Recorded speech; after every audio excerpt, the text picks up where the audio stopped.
What's going on, guys? Welcome back to the channel. A big thank you for coming back and joining me for the final season of the Borussia Dortmund rebuild. If you've been with us since the start, you would have seen that along the journey we have been crowned Bundesliga champions 4 times. In 2026 we finally got our hands on that Champions League, emulating the team of 1997. In the previous season we had the perfect season, winning all 4 trophies that we played in, and today we're going to push on to the end of the save. Can we continue the success? Can we get over the line and leave this club with a generation of players that are going to push it to the next level? Here we go then. We have pushed forwards. The day is the 1st of June 2027. That means that the final season is now in the history books. We have completed the rebuild. As always, we're going to start off by looking at the transfer activity that happened across the 2 transfer windows in the season. And already you might be guessing by looking above me, we didn't actually do that much transfer business. When you've won 4 trophies, it's difficult really to go out and improve the squad with wholesale changes. But we did let a few players go. So we're going to start off on the right hand side of the screen. The first one is Luis Guilherme. He has left the club to go to Red Bull Leipzig. Now, I didn't really want him to stay in the division. Kind of was trying to push him to a few other clubs in Spain. I think somebody from maybe Ukraine had come in for him, or maybe Russia. But he wanted to go to Red Bull Leipzig. That was the deal that he took. It was competing for a place with the likes of Adeyemi, Bino Gittins, Skelderup, Bargi. Also, wasn't going to get a game as a striker because of the likes of Adeyemi, Makoko, and Hendrik. He's just wasn't really going to get in. I don't think that he also developed as good, as well as we would have liked. The development wasn't really there. So when Leipzig come in, he's still only 21 years old, so there is still development to come out of him, and Leipzig might be able to get it, but I don't think we were the club for him to develop at in the long term anyway. And then finally, Soumala Koulibaly has gone out on loan to Real Mallorca. He's a big, strong, imposing defender who is going to be a first teamer somewhere down the line. But at this moment in time, we couldn't get him in with our current crop of centre-backs. So we allowed him to go and get one final year of experience, really, before he was thrust into the first team, which obviously will happen once we leave the club. On the other side, though, we did spend quite a bit of money. Again, you can see we have splashed out £77 million. And the first of the players that we bought in was a regen. He is Daniel Mendes Alves. He's quite impressive as a central midfielder, can play as a right winger, and also play through the middle of the park as an attacking midfielder. You can see he's a wonder kid, 42 to £50 million, 19 years old, and has come from Corinthians. Has everything that we were looking for in the player. Pace of 13, acceleration of 13 will hopefully improve. Dribbling 17, first touch 17, passing 17, technique 16, off the ball 16, vision 17. This is one impressive wonder kid. I was glad that we were able to go out and get the wonder kid and bring him in to develop for the future. We paid £17.75 million. Something tells me somewhere along the line that is going to be an absolute steal. Now, the next player that we brought in, if you haven't heard this name before, Owen Betrancourt, look him up in your save. He will more than likely start off as one of the clubs in France. You can see he started off here at Lille. I have got a video where I look at youth intake dates, and he was one of the first PSG regens in that video. He's, I believe, a programmer or somebody who is inside SI. He's been in the game now for a couple of years, and I think he's a bit of a hidden Easter egg, and he always comes through and develops quite nicely. Looking at this, you can see he's a 19-year-old striker who can play as an attacking midfielder or a midfielder centre. And looking at him, he played 9 games in the Bundesliga, scored 5 goals for us. Yeah, it's an interesting little nugget of information just to find this player and try and see if he's one of the better wonder kids or one of the better regens that come through. Sometimes he's a wonder kid, sometimes he's not, and then it's trying to see if you can develop him as he goes along. You can see he has everything that you would look for. Pace could be a bit better, acceleration could be a bit better, but 16 finishing, 13 dribbling, 15 first touch, 16 technique. His determination is only 7, so I don't know if he's going to be hard working or not, but he does come with some player traits of tries killer balls often, tries long range free kicks, so he's a player who is a bit adventurous. He also has been called up to represent France. I think that's in the under-20s World Cup. Yep. So you can see that he's obviously an exciting prospect for France in Game 2. The last player that we signed then was Tariq Buchmann, and now you can see that he's obviously in a Bayern Munich kit there. In the game, he was playing for Bayern's second team, then he was allowed to go to Arminia Bielefeld, played for Hamburg for a couple of seasons, and then we went and picked him up, and I think he's actually a bargain of a player. He's valued now at 106 to 118 million. His media description is an elite centre-back. Everything points to the fact that he's big, strong, can pass the ball, can play out from the back. Look at his physicals, acceleration of 16, pace of 16. You aren't going to get many strikers getting him behind and beating him. 16 strength, 16 positioning, 15 determination, 16 concentration, 16 for heading, 15 jumping reach. This one just absolutely jumped off the page. As soon as the scout report hit, the bid was in and the player was coming to the club. Pair that up with the fact he's now worth what he is. We had to pay £55 million for him, but if Dortmund changed their mind in a season or two's time, they've got a player who is now an elite centre-back who is going to be worth £100 million plus. They can double their money to get rid of him. But, once again, the question is, £77 million spent, £3.2 million recoup. Was the £77 million investment worth it? The answer to the question, once again, was yes, it was, but not to the degree that last season bought. You can see we have won the Bundesliga, so 5 times every single season we are winning the Bundesliga. This time winning it from Mönchengladbach, who put up a really good fight against us. Not too sure what's happened to Bayern Munich. They were at 20 points behind. I think they were that amount of points behind in the first season, so maybe they've regressed a little bit, lost 1 or 2 stars. I'm not too sure, but to see them that far down the league is a little bit suspect, but we really don't care when you're winning the league by that amount of points. It's a really, really good season. Champions League, unfortunately, we couldn't defend our Champions League trophy. We got knocked out in the round of 16 by Arsenal. That happens sometimes. The Super Cup, we did win that.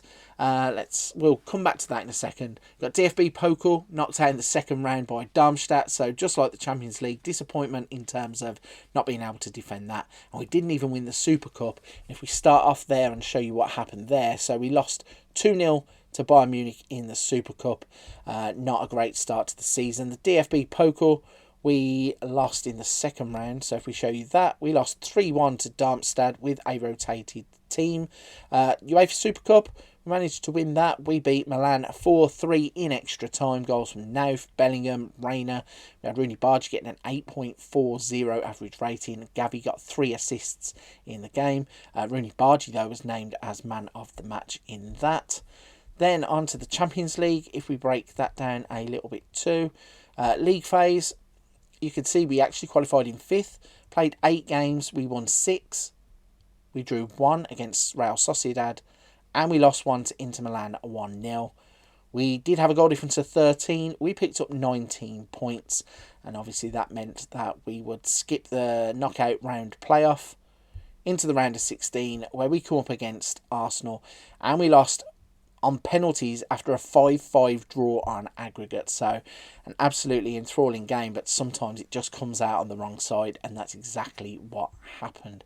So let's break down the Bundesliga as always, starting off with the stages page.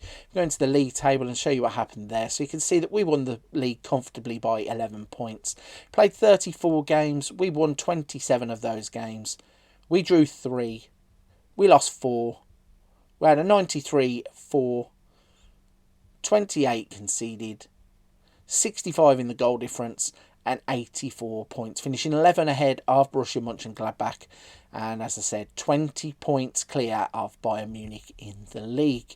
If we go to the profile screen and break this down, you can see Karim Adeyemi wasn't as prolific in this season as he was in the previous. Benjamin Šeško led the way in goals. If we have a look, we've got Makoko coming into his own now, 18 goals there. Adeyemi still did score 15 goals, and Malero creeping in at the bottom with 12. If we go to average ratings, you've got Makoko on 7.68, Bargi on 7.44. Assists, Bargi with 14, Reina with 11. Bargi getting 6 Player of the Match awards. Kobel kept 15 clean sheets. Luckily, nobody really in terms of the discipline issues, so that was a nice change.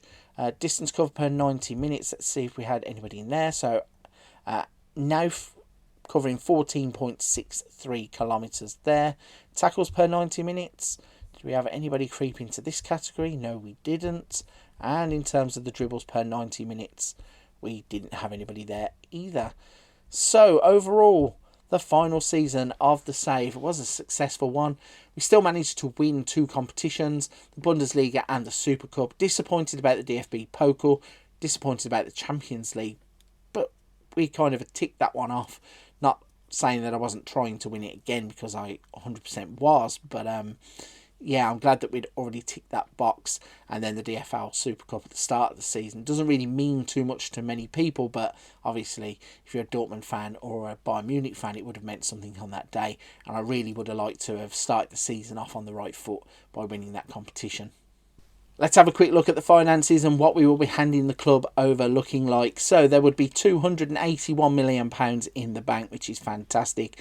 £67.7 million for the next manager to spend if he wishes. And the wage budget is £3.2 million and we're spending 2.8, and that means that there is a massive gap there if the new manager wants to go out and bring in some world stars, or if he changes the philosophy and wants to offload somebody, he's going to get a whole world of money to play with.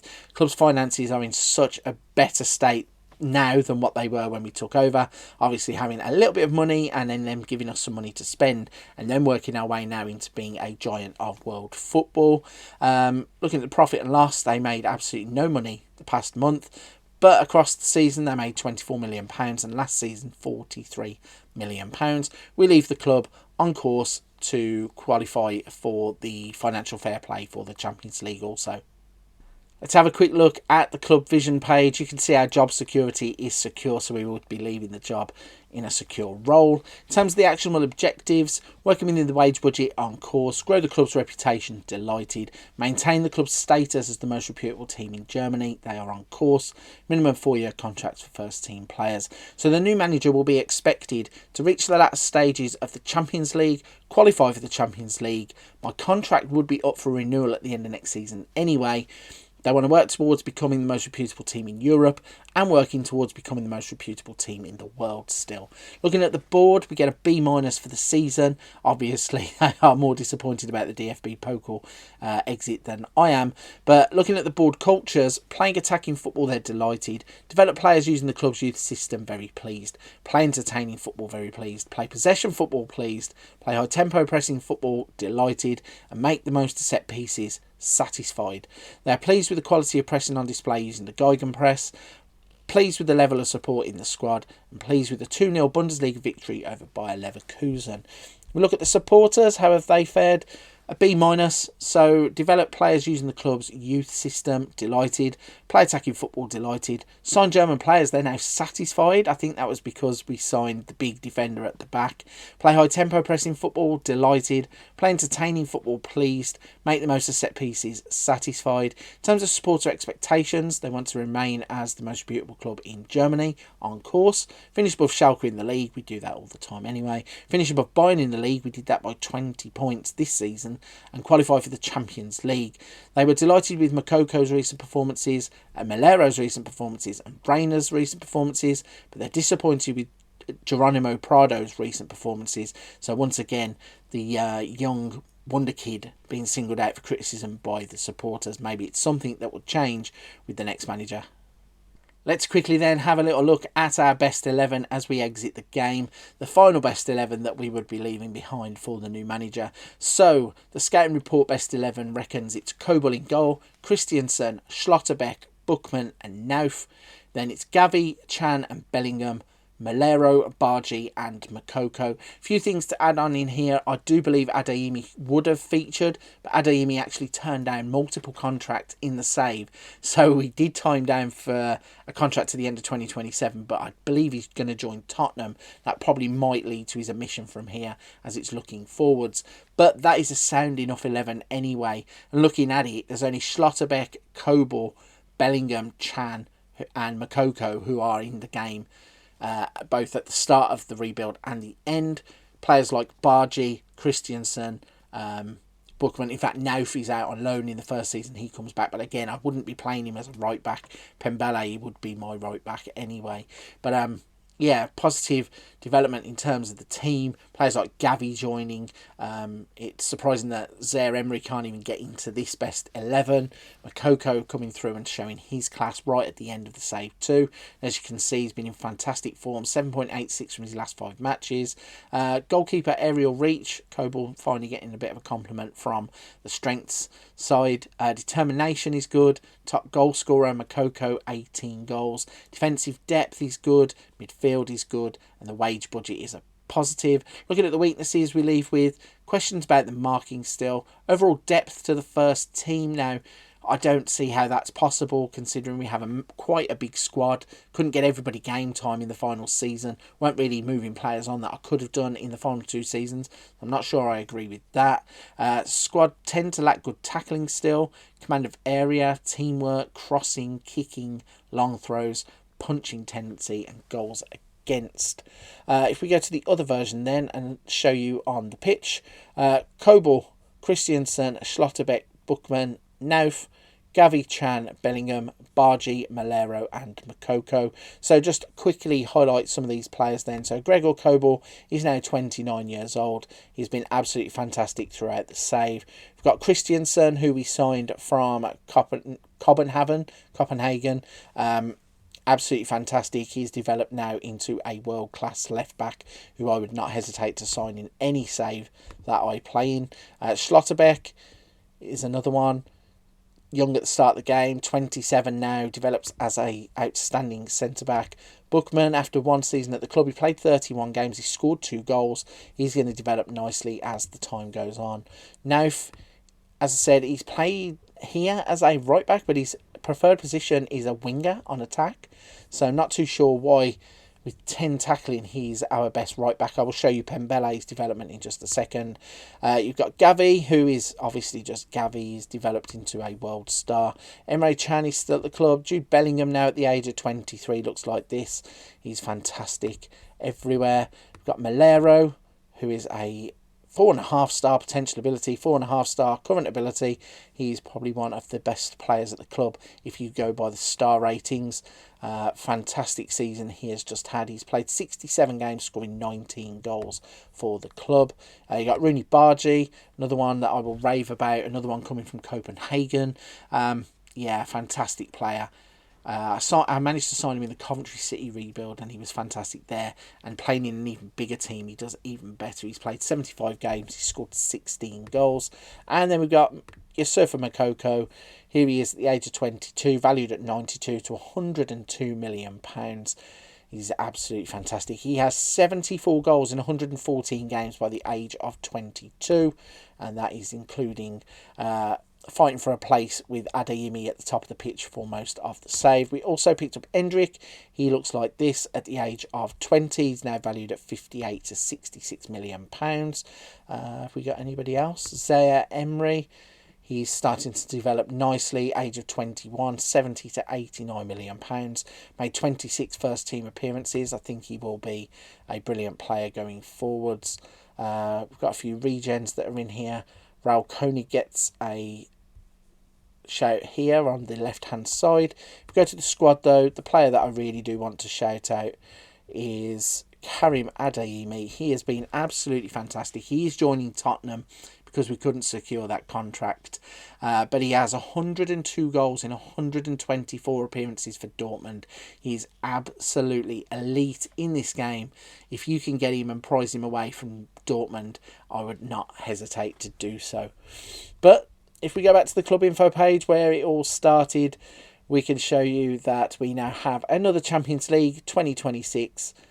Cup Winners' Cup is still there. The Bundesliga titles, 13 now, with 5 of them for ourselves. We have a UEFA Super Cup that we won. We have 7 DFL Pokals.